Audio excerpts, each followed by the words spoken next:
By now, you've probably heard a lot about the recent property cooling measures and what they entail. How will these impact HDB and private property prices? Will prices come down? Today we shall go beneath the surface and find out what this means for you.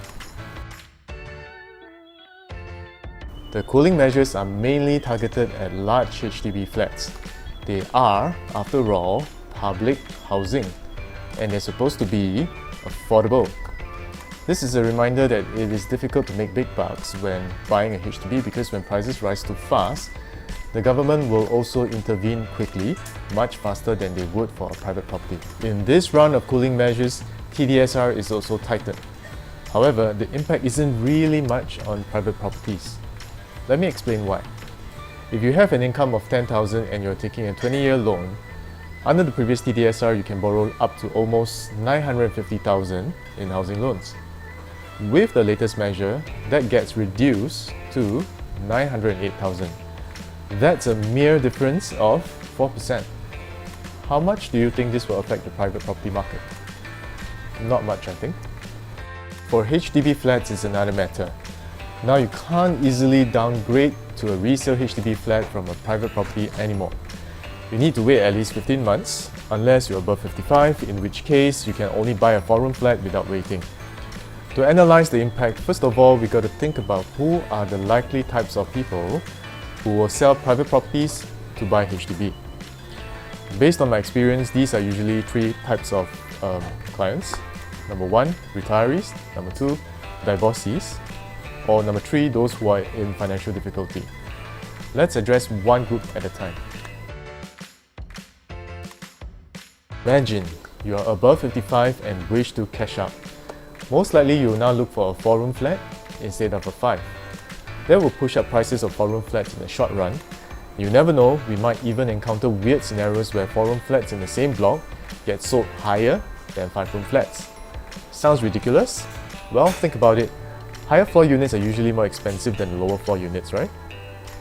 But if the higher floor unit is subject to ethnic quota, this logic may no longer apply.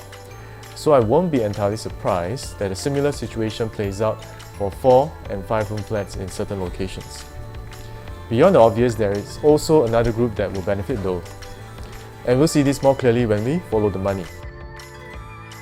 As our population ages, more landed owners are deciding to downgrade to a single-story apartment, but such owners might find 4-room flats too small. Imagine downgrading from a 3,000 square feet unit to a 900 plus square feet 4-room flat. This is a bit hard for these retirees to stomach, and they are more likely now to downgrade to all bigger private properties on a single floor plate. I have a few of these listings and I have already seen immediate rising interest in these units. And on the flip side, some of the owners of the bigger private properties may give up their plans to downgrade to HDB altogether. This would mean a reduction in supply, and with increased demand and reduced supply, how do you think prices in this segment will move? Our housing policies are tough on divorcees. With TDSR, most divorcees will only be able to afford a HDB flat because they may not be able to afford a private property based on a single person's income. In that case, this group will be forced to rent until the 15-month period has elapsed before they can buy a HDB flat. And you can expect rental demand for 1 to 2 bedroom units to increase. But by how much? Well, based on personal experience, about 5 to 10% of my tenants are divorcees or those going through a divorce. It's not much, but we may have a small impact on rental demand.